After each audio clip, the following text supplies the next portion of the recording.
Carl Van Loon, who basically is the guy who takes Eddie under his wing. He's an investment banker, and he recognizes Eddie's talent in the beginning of the movie and uses Eddie basically the same way Eddie uses him in order to gain whatever he wants. And that's played by Robert De Niro, which was a coup to get him. And it wound up being probably the biggest asset of the film, because there's something about when De Niro showed up on set, everything kind of changed, and everything got quiet and very efficient, which was fantastic. There's another female character, Lindy, who is played by Abby Cornish, who's just effervescent. She's fantastic. He takes it, and it certainly solves the writing dilemma because he's able to write his manuscript very fast. But then it's a question of what else is he going to do with all this energy and availability he has for the use of his brain.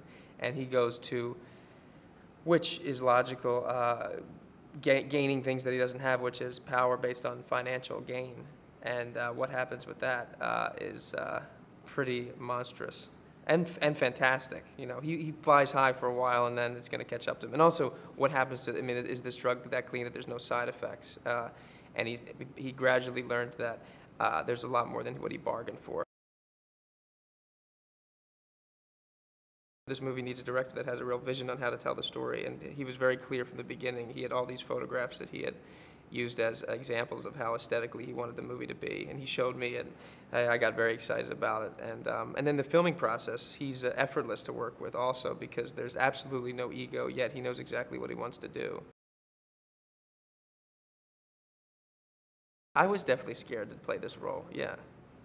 That scene I was excited to, but the emotional roller coaster that he goes on, and having to make all these things that in life you wouldn't normally go through, to make these things real for myself as Eddie, is definitely something that's scary. And then the idea of working with Robert De Niro is scary initially, and then he makes you feel completely at ease.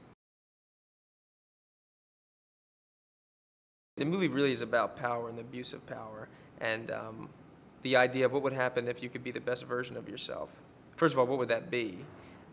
Anyway, what does that mean? And then what price would you have to pay in order to achieve that? My hope is that audiences watching this movie will live vicariously through Eddie and what would happen to him, what could happen to them if they took this drug, and enjoy the highs of it, and then deal with the ramifications of the reality of what happens when you do go down that road. So it's a roller coaster ride, this movie. From the beginning to the end, it just doesn't stop.